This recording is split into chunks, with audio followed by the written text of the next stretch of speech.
Hello guys good morning. हामी चाहिँ duty सकेर यसरी आउँदैछौँ। यो चाहिँ सिपयार्ड पोर्ट हो, यो अबुधाबी पोर्ट, हाम्रो साउथर्न साइडको। यो चाहिँ बन्दरगाह, यहाँ चाहिँ सामानहरू आउने गर्छ है। हजुरहरूले देख्न सक्नुहुन्छ हामी अहिले ड्युटी सकेर रुम जाँदैछौँ guys. Nothing else, now we are going to room. आज 24 हानेर हिजो तल साइडमा गएको थियो, आज चाहिँ हामी आफ्नै अफिसमा सरर लाएर ड्युटी हानियो। अब चाहिँ रुम जान लागेको तपाईँहरूलाई अब म रुमको भ्यालुएसन्स इच एन्ड एभ्रिथिङ्स देखाउँछु। र पोर्ट यो जुन छ यो चाहिँ डुङ्गा राख्ने पार्किङ एरिया हो। यहाँ चाहिँ डुङ्गाहरू राख्ने, गाडीमा लिएर गएर डुङ्गा पार्किङ गर्ने यो पार्कहरू यहाँ बेलुका बेलुका जगिङ गर्नलाई हुन्छ। यो साइटहरू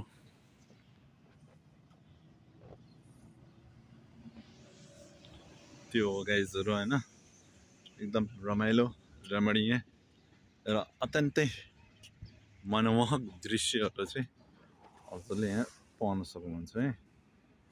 तपाईँहरूले ल हेर्नुहोस्, सरर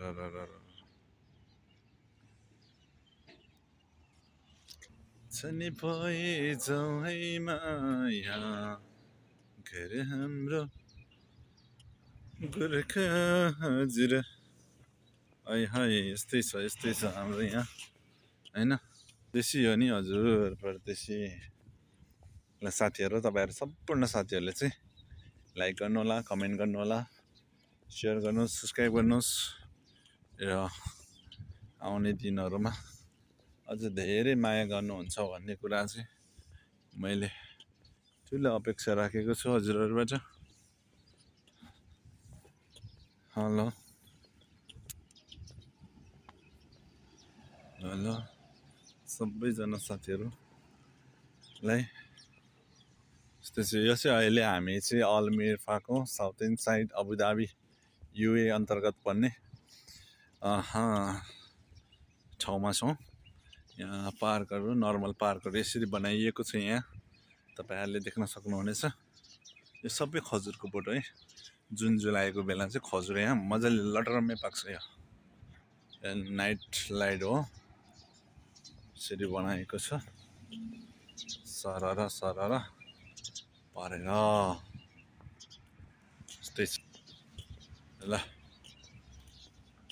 हजुरहरूलाई कस्तो लाग्छ भिडियो कृपया कमेन्ट गर्नुहोला। यो चाहिँ फुड कोर्ट हो। यो फुड कोर्ट भनेको चाहिँ यहाँ खानाहरू बेलुका नर्मल ढाबा जस्तो भनौँ त्यस्तै पाउँछ। यहाँ झोलाले पनि दल्लायो।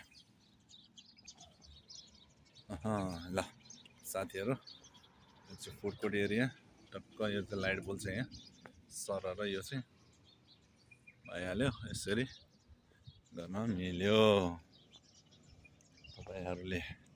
र यो पछाडि जुन देख्नुभएको चाहिँ दृश्य छ, यो चाहिँ पार्किङ एरिया हो। यहाँ चाहिँ फिस मार्केट भन्छ, मासुहरू अनि समुद्री माछाहरू सबै कुराहरू पाउँछ यहाँ चाहिँ। यो मुनतिर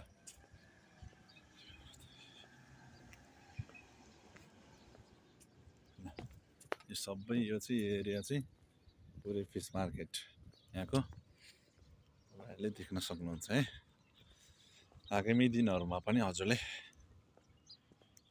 कस्तो भिडियो चाहनुहुन्छ हामी हजुरहरूलाई देखाउनेछौँ। हरेक ठाउँमा यसरी झन्डा राखेर आफ्नो देशको सिम्बल भनौँ त्यसरी प्रचार गरिएको हुन्छ। साथीहरू, म देखाउँछु तपाईँहरूलाई विभिन्न भिडियोहरू, विभिन्न प्रकारका दृश्यहरू तपाईँहरूले हेरेर पुरा भिडियो हेरेर साथ दिनुहोला। यहाँ हाम्रो बस्ने ठाउँ एरिया, बस्ने चाहिँ यतापट्टि छेउको यो बिल्डिङमा बस्ने हामी चाहिँ, यो बिल्डिङमा। अनि यो यताको चाहिँ यो लुलु भइहाल्यो, यो मस्जिद भइहाल्यो, यो होटल एरिया, यता हस्पिटल एरिया यो चाहिँ नजिकै छ सबै कुरो। बिहानीको बसाइमा सम्पूर्ण साथीहरूलाई स्वागत छ मेरो भिडियोमा। अब हामी जान लागिरहेको छौँ हामी आफ्नो वासस्थानतर्फ। गाइजहरू हामी गइरहेको छौँ सरर पारेर यसरी हामी जान्छौँ हैन। वेलकम टु माई लाइफ भने जस्तो हो कि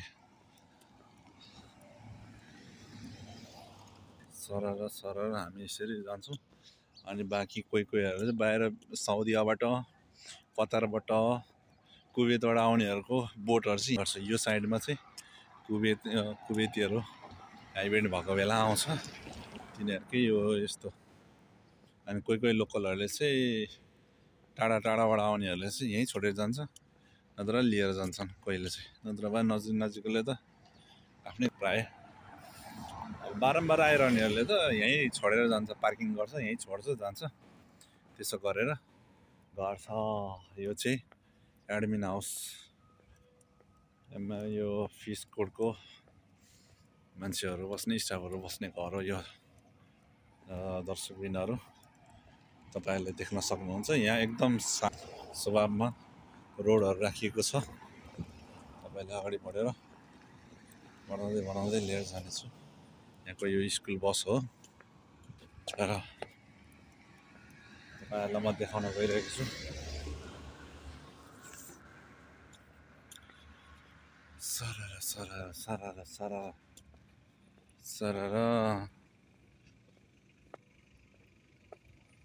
वेलकम टु माई लाइफ।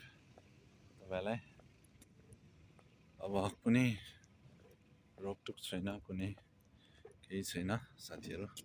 एकदम फ्री भएर feel free and you can just enjoy भएर चाहिँ हजुरहरूले हिँड्न सक्नुहुन्छ खुल्ला हावामा। तर बट रुल्स भने रुल्स नै हुन्छ यहाँ चाहिँ। यहाँ मात्र होइन, नेपालको क्षेत्रमा संसारको जुनसुकै क्षेत्रमा हजुरहरू गएर बसे पनि तपाईँहरूले रुल्स चाहिँ मान्नै पर्छ। त्यो हो नियम कानुन बलियो भए देशका जनता पनि सज्जन हुने छन् भन्ने कुराहरू चाहिँ बुझ्नुपर्छ। यो ट्याङ्कर गयो भर्खरै। यस्तै छ परदेशीको कहानी। यो पछाडि देख्नुहुन्छ यो यता पनि राखेको छ चिपहरू। त्यस्तै धनी मान्छेहरू राख्छन् बनाएर।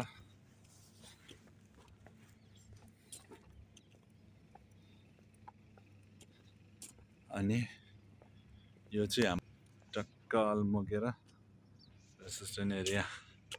मैले भन्थेँ नि बोटहरू पार्किङ गर्छ टाढाबाट आउनेहरूले भनेर। हो यो सब तपाईँहरूलाई म नजिकबाट देखाउँछु है। I'll show you from near of that boat. मेरो टुटे इङ्ग्लिस बोल्नुपर्छ अब यहाँ। सरर हावा सरर। अब हामी चाहिँ लाग्छौँ कता लाग्छौँ? अब रुमतिर लाग्छौँ सरर।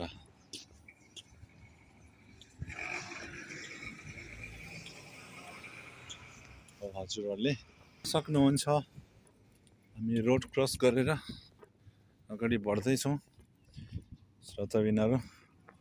यो चाहिँ बोट, यो चाहिँ यहीँ लोकल अरबिनहरूले अलिक टाढाबाट आउने अरबिनहरूले राखेको पार्किङ गरेर राखेको बोट हामी। र एउटा कुरा बताइहालौँ हजुरहरूलाई, ऐनाहरू फिसिङ गर्नको लागि अनि इभेन्ट भयो भने त्यति बेला आउँछन्। यो कुराहरू यस्तै छ यहाँ। यो स्ट्यान्डमाथि खाली स्ट्यान्डमाथि राखेर पार्किङ गरी आउँछन्। अनि यो जुन बकाला लेखेको छ यो बकाला नझुक्किने होला। यदि तपाईँहरू दुबई भने बकाला देख्यो भने चाहिँ छिर्नु होला। यदि भोक लागेछ भने जानु होला, केही कुरा किन्नुहोस् खानुहोस् हैन। ढुक्कले खान सक्नुहुन्छ गएर पैसा तिरेर। फेरि कोही कोही साथीहरू भन्नुहुन्छ गएर फ्रीमा खाना पाइन्छ नो गाइज माग्न त एलाउ छैन फ्रीको कुरा त सोच्दै नसोच्नुहोस् यो ठाउँमा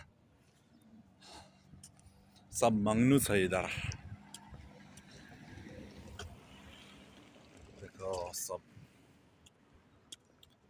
साथीहरू यो ओसेन क्याफे हो ठ्याक्कै बिल्डिङ मास्तिर चाहिँ हामी बस्ने यो बिल्डिङ मास्तिर माथि रुफटपमा हो रुम म तपाईँहरूलाई रुम चाहिँ देखाउँदिनँ तर लुलु चाहिँ देखाउँछु यो सब यो अकोमोडेसन सब लुलुको हो सब एउटै सबको एउटै अरबाबको यहाँ सबैले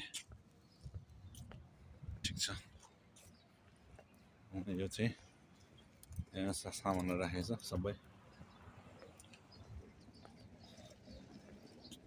सरर पारेर राखिएको छ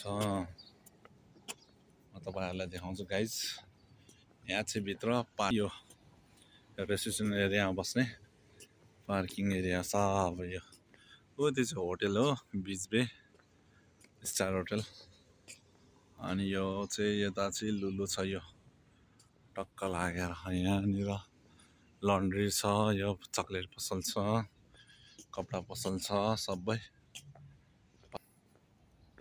यसरी राखिएको छ नाउ हामी चाहिँ सबै बिल्डिङभित्र प्रवेश गर्न जाँदैछौँ है we are going to enter the house हामी अलरेडी यहाँ लिफ्ट मार्फत चाहिँ जान्छौँ है टिङ टिङ